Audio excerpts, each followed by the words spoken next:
put in, to what good musicians, seasoned musicians do. You know, to have a lot of people when it comes to worship, they want everything to sound like the 15-piece band in the studio Like cut. on the record, yeah. Yeah, and it's like, listen, you recognize there was like 15 musicians on stage, and then they were playing to a studio cut on top of that, so everything's stacked, and it's like you want a band of two to sound like that, and it's like, that's extremely difficult. But yeah, no, I think that the time certainly has changed. I'm a firm believer that every musician needs to, for character and work ethic, they need to have a job outside of music. Okay. And I think that goes to growth and maturity and character and integrity. Because as a musician, you definitely don't usually stay in the same place, so you grow. So if you grow to be that band leader or you're put in leadership position, you need to know what it means to be on time or early, to prepare for anything that could happen. Be proactive versus reactive. Um, little things like, if you're going to be out, making sure that either a musician is covering you or the people who need to get a musician, they know in writing, so that way to cover, you need to be covered. So there's a lot of little things there, but I think the most beautiful part that Brother Sam said is so you have insurance for yourself. Mm-hmm. And I think that's the best part of it, because quite honestly, and I say this with all sensitivity, is that shame on the church and shame on us as musicians for not financially getting it right. We'll spend $300 on a pair of shoes, but somebody gotta do a GoFundMe to pay for your funeral. That's in nobody's book should that ever be okay. Or that you're sick and you can't pay for your medicine, because you don't have the correct insurance. That's huge. Matter of fact, one of the things the Lord even spoke to me in my life, because I don't have everything together. I don't ever want to come across as if I do. But one of the things he spoke to me in my life just in the last month is that we always look for spiritual mentors. We always look for, people to mentor us in a certain way. And the Lord told me to look for and go and actually gave me someone in particular, but a financial mentor.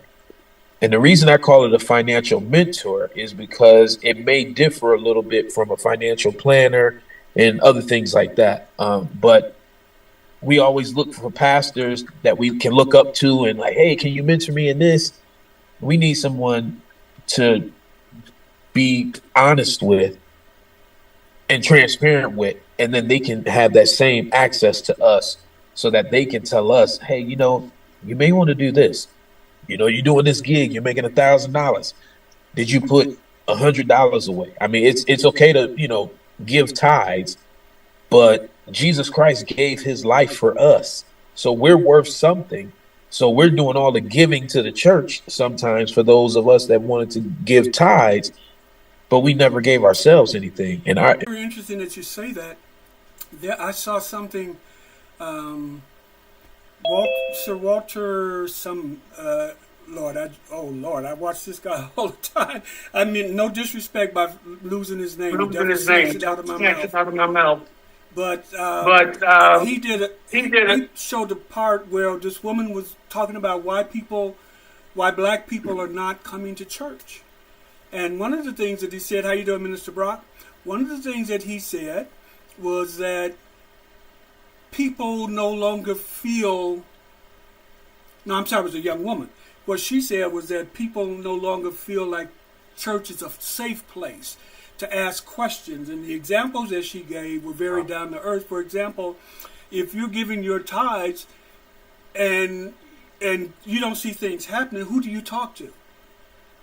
Yep. Why is the church in the condition it is, and we're paying tithes every week? Now, I'm not trying to foment rebellion or nothing like that. I'm just saying this is one of the things that she pointed out, is that Right.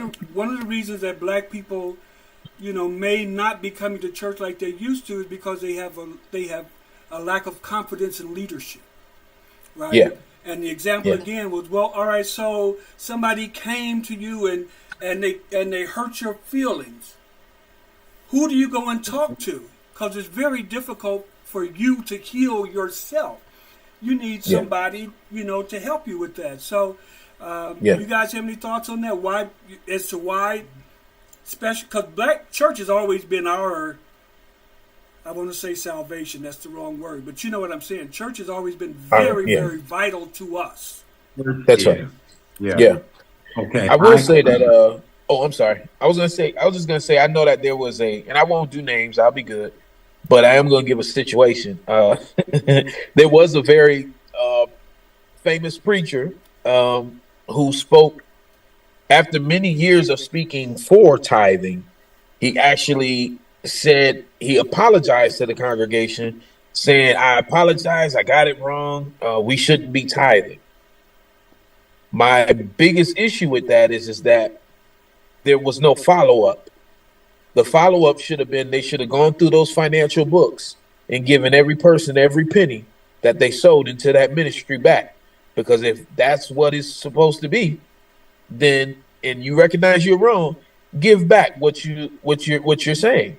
And but there's no transparency. In a lot of black churches, we're taught that you don't correct from the pew to the pulpit, Right. and that's unfortunate because God told us.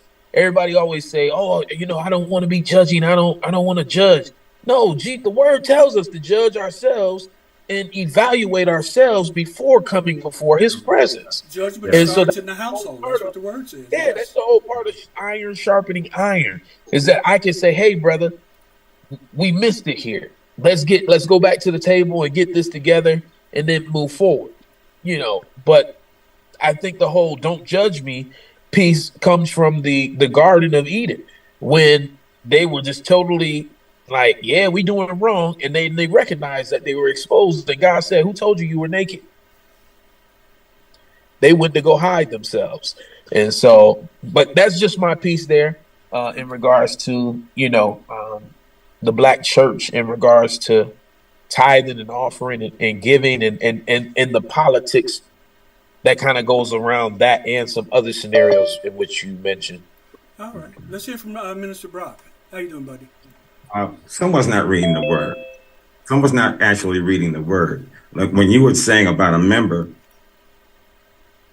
if someone hurt you, in that sense, if that person hurts you, what is supposed to be done about that?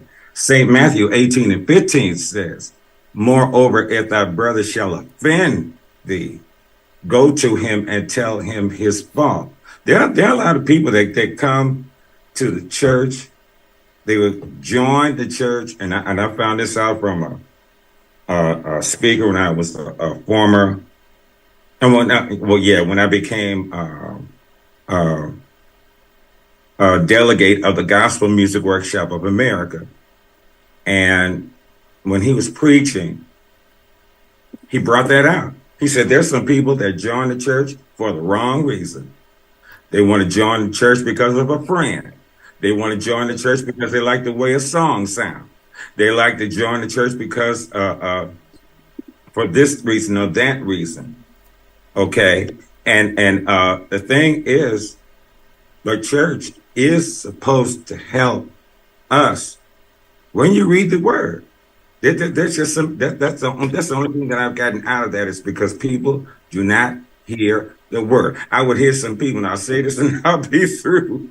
I found out that there will be this one person when I was at this former church. She joined, but the word was around that this person just don't follow church rules at all. And just expect to, just get by with this and get by with that. She I'm sorry, but to just he or she or what have you, because you said no names. Okay, I'll say this person. This person. I just found out, the way she. There I go again. This person. One, two, one, two, one, two, one, two, one, two. We heard you, Burgess. Thank you. Yeah. Sorry about that. That's okay. There's just some people that just don't follow leadership. They don't follow the rules. It's just like here in this house. My father and my mother, they had rules for this household. We cannot say for that other house. Okay. But one thing about each and every household, they have the same regular rules when it comes to doing what mama says, do what daddy says. As far as that's concerned, we are to do what our father says. We are to be obedient to the word. What I found out in Isaiah 1:19, if ye be willing and what? Obedient, you shall eat the good of the land. It's the word. Brother Brock, can I just ask you, well, not ask you, but just, I want to further the conversation. I think it's an accepted fact that 90% of the people who go to church don't study, don't read. They expect the pastor to regurgitate to them how they should act, think, feel, and all of that, right? So, the things that you just said, Minister Brock, are absolutely 100% true and correct. But most people don't study the word for themselves like that. Most people that come to church still they're still enrobed with flesh, and we all are. But I mean, they haven't given their lives and trying to understand and be, as the word say, be lovely, right? They're coming raw, and when people do come back to church, believe me, they're going to be raw. They're not going to be church. They're not going to be experienced. They're not going to know your rules and your whatnot, right?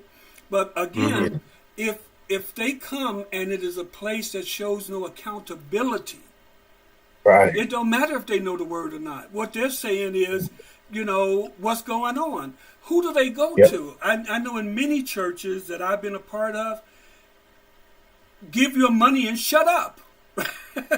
Don't ask what we do with the money. If you gave it to the Lord, and just let us do it, right?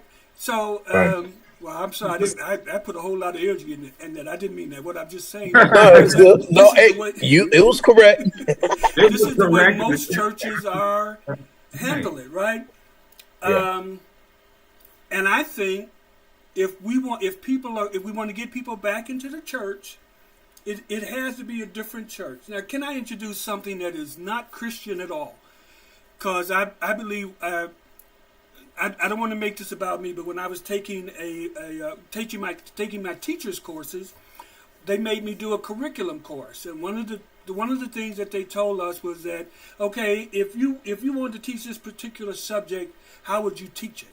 And then they made us go look up 10 and 15 other different ways to teach it, because a lot of times what we think, what we teach, what we do, what we say, we believe that to be truth and the only truth, right?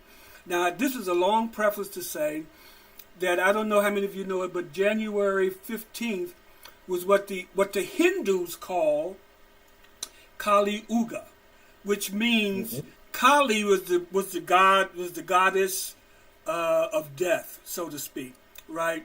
And if you ever see her, she always has a necklace with men's skulls on it, and in the background are always a bunch of women with knives, saying that they don't bow to male superiority, right? Now, what I'm getting at is Sunday was the end of that era, and that era was supposed to be